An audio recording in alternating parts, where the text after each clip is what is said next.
Assalamu alaikum dear students. Today we are going to discuss a very important and very interesting topic, electric polarization.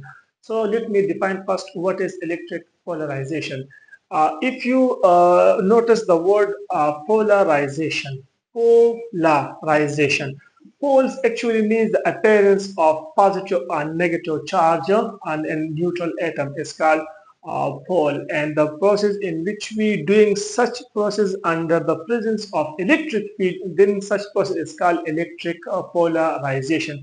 So again, in the other words, we can define electric polarization as the phenomena in which a dielectric material is placed inside the electric field, and due to this presence of electric field, the symmetric charge distribution of that dielectric is disturbed. That is, the positive charge move to one side and the negative charge move on another side due to its positive and negative charges.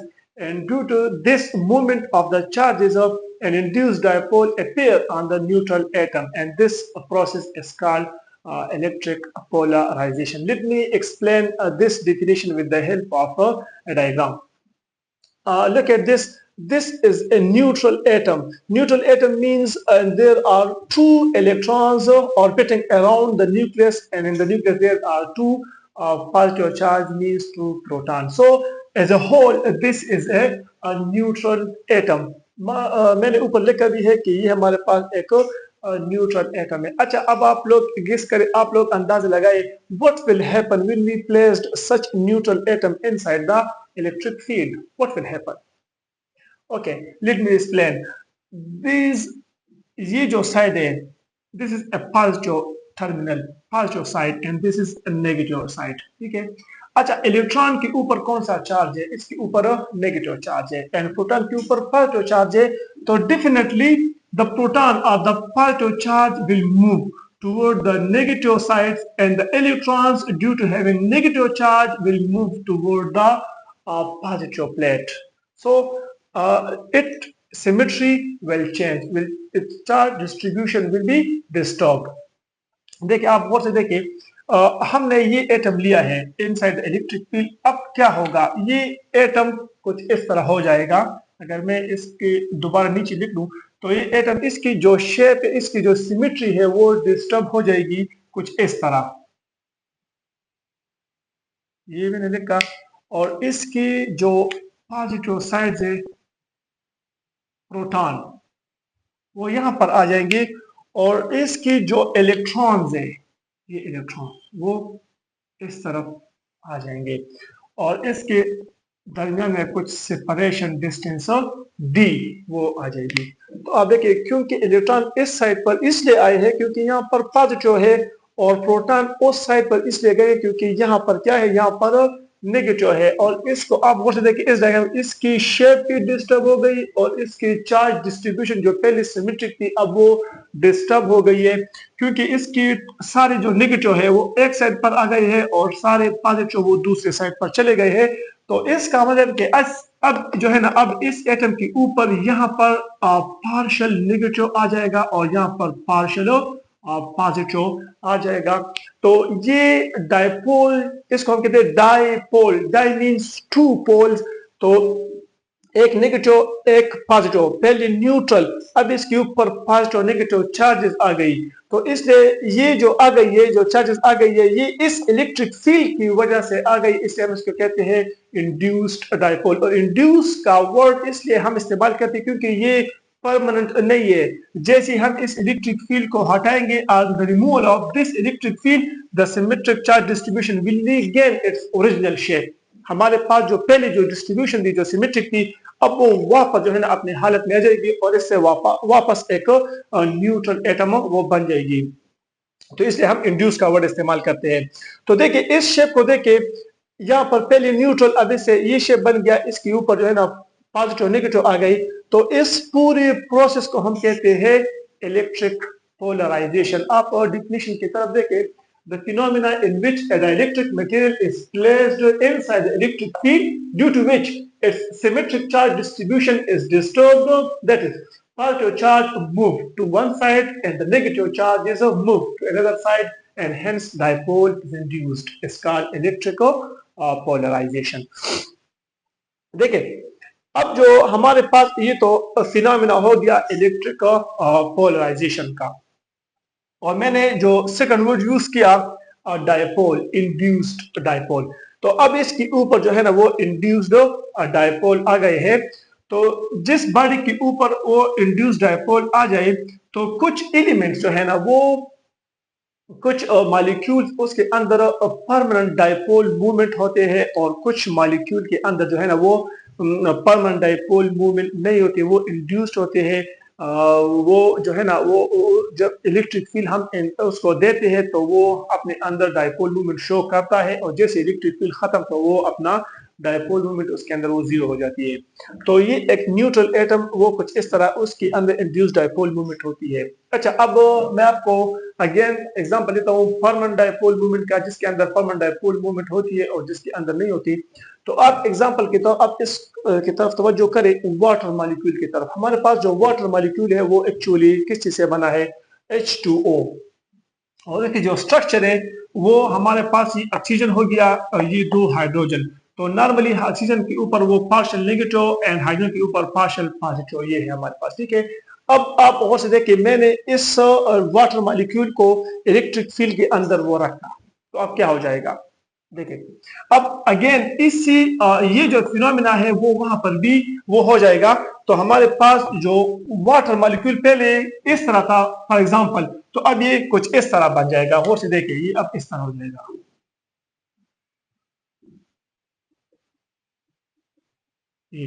क्योंकि मैंने आपको पहले बताया, अब इसके अंदर कुछ movement आ गई, इसने मूवमेंट शो की। जैसे मैंने वाटर मॉलिक्यूल हम इलेक्ट्रिक फील्ड के अंदर रखते हैं तो ये कुछ मूवमेंट शो करती है due to this dipole movement, क्योंकि इसके अंदर परमानेंट डायपोल मूवमेंट है।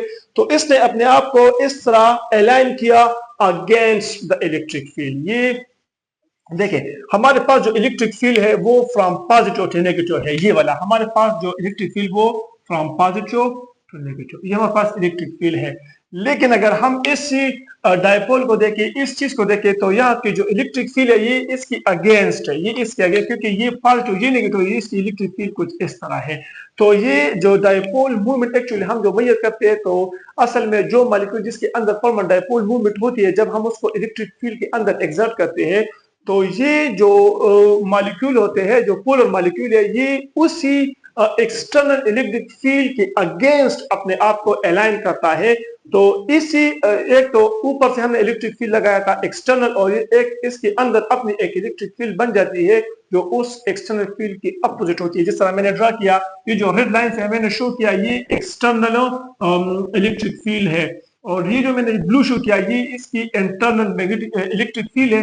तो ये दोनों एक दूसरे की अपोजिट है, और इस वजह से जो है ना एक्सटर्नल इलेक्ट्रिक फील्ड में कमी आ जाती है, और उस कमी को हम फिर डायपोल मूवमेंट के जरिए वो हम डायपोल मूवमेंट उसको नाम देंगे। इसके अंदर जिस मॉलिक्यूल के अंदर डायपोल मूवमेंट जितना ज्यादा होगा उतना वो एक्सटर्नल इलेक्ट्रिक फील्ड में ज्यादा जो है ना वो कमी लाएगा, ठीक है। अच्छा, अब ये तो हमारे पास परमानेंट डायपोल मूवमेंट वाला किस्सा है कि हमारे पास वाटर के अंदर परमानेंट डायपोल मूवमेंट है। अब आप देखिए CO2 की तरफ, ये थर्ड डायग्राम है CO2। इसकी जो स्ट्रक्चर है वो लीनियर है, वो आप लोग केमिस्ट्री में ऑलरेडी पढ़ भी चुके होंगे। अच्छा, अब यहाँ पर देखिए, ये कार्बन है दरमियान में, ऊपर ऑक्सीजन और नीचे भी ऑक्सीजन, ऊपर भी नेगेटिव चार्ज, नीचे भी नेगेटिव चार्ज, और दरमियान में पार्शियल पॉजिटिव। अब जैसे मैं ये इस इलेक्ट्रिक फील्ड के अंदर रखता हूं तो अब क्या होगा? अब आप गौर से देखें, अगर मैं कहता हूं कि ये नेगेटिव इस साइड पर आएगा तो फिर ये नेगेटिव क्या करेगा? तो इस केस में ये कोई भी मूवमेंट शो नहीं करेगा। तो मतलब ये है कि हमारे पास CO2 जिसकी लीनियर स्ट्रक्चर है उसकी डायपोल मूवमेंट क्या है? उसकी डायपोल मूवमेंट हमारे पास वो जीरो है। तो CO2 की जीरो डायपोल मूवमेंट है, H2O की डायपोल मूवमेंट वो परमानेंट है, और ये वाला ये हमारे पास है इंड्यूस्ड डायपोल, ये परमानेंट है और ये हमारे पास इंड्यूस्ड है। ये इलेक्ट्रिक पोलराइजेशन की वजह से इसके अंदर जो है ना वो पोल्स वो इंड्यूस्ड हो गए हैं। अच्छा, हम इंड्यूस्ड डायपोल मूवमेंट को फिर किस तरह मालूम करते हैं? इसका जो फार्मूला है वो हमारे पास है कि इंड्यूस्ड डायपोल, उसको हम P से रिप्रेजेंट करते हैं, and P is equal two charges and the separation distance. ये हमारे पास है इंड्यूस्ड डायपोल मूवमेंट को जो हम मालूम करते हैं वो इस फार्मूले से हम मालूम करते हैं कि dipole movement is equal to charge multiply by separation distance. ये सेपरेशन डिस्टेंस हो गया इन दोनों अपोजिट पोल्स के दरमियान, ये सेपरेशन डिस्टेंस हो गया। और इसके ऊपर कितने चार्ज जो है ना वो अपेयर हो गए या इंड्यूस्ड हो या परमानेंट हो, जितने चार्जेस इसके ऊपर इंड्यूस्ड आ गए तो हम उसको कहेंगे, इसको क्यों की जगह वो लिख लेंगे। तो इस फार्मूले से हम इंड्यूस्ड डायपोल मोमेंट को मालूम कर सकते हैं। अच्छा, ये तो हमने डिस्कस किया इलेक्ट्रिक पोलराइजेशन और फिर जो है ना इंड्यूस्ड डायपोल मोमेंट को डिस्कस किया कि इंड्यूस्ड डायपोल मोमेंट होता क्या है। अच्छा, अब इंटरेस्टिंग टॉपिक की तरफ जाते हैं कि हमारे पास ये इसकी इंपॉर्टेंस क्या है। तो देखिए, आप लोगों ने कैपेसिटर का टॉपिक वो पढ़ा है। कैपेसिटर हमें पता है कि हमारे पास जो कैपेसिटेंस है, कैपेसिटेंस वो हमारे पास उसका जो फार्मूला है कैपेसिटेंस का, हमारे पास कैपेसिटेंस का फार्मूला है, कैपेसिटेंस ऑफ कैपेसिटर उसका फार्मूला वो है A epsilon not divide by D. ये हमारे पास कैपेसिटेंस का, हमारे पास जो कैपेसिटर की कैपेसिटेंस है वो तीन चीजों पर डिपेंड करती है, area of the plates and the medium between the plates and the separation distance between the plates. ये तीन चीजें, ठीक है, कि हमने कौन सा मीडियम यूज किया है, उस मीडियम की परमिटिविटी क्या है। तो ये वो वाला कंडीशन है जब हमारे पास वैक्यूम हो, हमने प्लेट्स के दरमियान कोई भी मीडियम नहीं रखा, तो ये हमारे पास कैपेसिटेंस का फार्मूला ये वैक्यूम के लिए है। और हमने ये भी स्टडी किया है कि जब हम कोई डाइलेक्ट्रिक मीडियम को इंसर्ट करते हैं कैपेसिटर के प्लेट्स के दरमियान, then its capacitance increases depending on the dielectric material. अच्छा, तो वो हमने ये ऑलरेडी हम ये स्टडी कर चुके हैं कि हमारे पास जो कैपेसिटेंस इन अ मीडियम, जो हमने मीडियम यूज किया, which will be always greater than capacitance in a vacuum. ठीक है, तो ये क्यों होता है, ये हमारे पास क्यों होता है। अच्छा, अब मैं एक और डायग्राम की तरफ जाता हूं कि लेट सपोज ये जो है ना, ये अगर मैं बात कर लूं, ये एक प्लेट है कैपेसिटर का, ठीक है, अब इसके ऊपर ये प्लस प्लस ये, ठीक है, और ये एक और प्लेट है कैपेसिटर का। मैं एग्जांपल लेता हूं पैरेलल प्लेट कैपेसिटर, और ये नीचे जो है ना वो टर्मिनल से कनेक्टेड है, ठीक है। तो जितना वोल्टेज यहाँ पर होगा उस वोल्टेज जो है ना वो यहाँ पर चार्जेस वो डिपॉजिट हो जाएंगे, क्योंकि हमने कैपेसिटेंस का जो फार्मूला है वो हमने ऑलरेडी वो स्टडी भी किया है कि charge deposit on the plate is directly proportional to applied voltage. या हम लिखते हैं कि Q is equal to CV, या हम लिखते हैं कि C is equal to Q divide by V। हम कैपेसिटेंस को कुछ इस तरह डिफाइन करते हैं कि हमारे पास प्लेट्स के ऊपर the number of charges deposit on the plate divided by the applied potential difference। हमने कितना वोल्टेज सप्लाई किया हुआ है और उस वोल्टेज से कितने चार्जेस वो इस प्लेट्स के ऊपर वो डिपॉजिट हो गई, तो हम इसको कहते हैं कैपेसिटेंस, या the ratio of charge, the ratio of magnitude of charge to applied voltage is called capacitance. ये अपने ध्यान में नोट कर लें। अच्छा, ये वो वाला कंडीशन है कि जब मैंने देखिए दरमियान में कोई भी मीडियम यूज नहीं किया, ये नॉर्मल कंडीशन है। अब फॉर एग्जांपल इसके ऊपर 1 2 3 4 5 6 चार्जेस वो डिपॉजिट हो गए है, और फॉर एग्जांपल नीचे जो मैंने जो वोल्टेज सप्लाई किया था, फॉर एग्जांपल वो था 2 वोल्ट। लेट्स सपोज 2 वोल्ट मैंने पोटेंशियल डिफरेंस सप्लाई किया और उसकी वजह से जो है ना वो 6 चार्जेस वो डिपॉजिट हो गए प्लेट्स के ऊपर। अब लेट सपोज मैं इसी यहाँ पर है ना अगर हम वैल्यू पुट कर ले तो C vacuum is equal to charge for example आ गई 6 कूलम और नीचे वोल्टेज हमने दिया था 2, तो इस केस में फॉर एग्जांपल C वैक्यूम के लिए वो आ गया 3 फेरेड। ये हम एग्जांपल लेते हैं, सपोज करते हैं कि हमारे पास वैसे 3 फेरेड बहुत ज्यादा होता है, बहुत ज्यादा। हम नॉर्मली कैपेसिटेंस को माइक्रो या मिली फेरेड, माइक्रो में नॉर्मली हम उसको लेते हैं। फेरेड तो बहुत बड़ा यूनिट है, लेकिन है चलो हमने सपोज किया हुआ है कि यहाँ पर जो है ना वो 6 चार्जेस डिपॉजिट हुए थे, 2 वोल्टेज थे। अब मैंने यहाँ पर एक इलेक्ट्रिक मीडियम इंसर्ट किया, ये डाइलेक्ट्रिक है फॉर एग्जांपल, ये मैंने डाइलेक्ट्रिक को इंसर्ट किया, ये डाइलेक्ट्रिक है, ठीक है। डाइलेक्ट्रिक असल में, मैं अगेन आप कंफ्यूज ना हो कि हमारे पास इंसुलेटर में और डाइलेक्ट्रिक में फर्क क्या है। तो इंसुलेटर तो वो मटेरियल है जिसके ऊपर हम जितना भी एक्सटर्नल इलेक्ट्रिक फील्ड अप्लाई करें उसमें डायपोल मूवमेंट, चाहे उसमें इंड्यूस डायपोल नहीं आएंगे, वो पोलराइज नहीं होंगे। और हमारे पास जो डाई इलेक्ट्रिक है, जब हम उसको इलेक्ट्रिक फील्ड में एग्जर्ट करते हैं, उसको प्लेस करते हैं, तो उसके अंदर डायपोल आ जाते हैं या उसके अंदर पोलराइजेशन प्रोसेस वो हो जाती है, और जिसकी वजह से उसके अंदर एनर्जी जो है ना वो स्टोर हो जाती है, तो हम उसको कहते हैं डाइलेक्ट्रिक, ठीक है।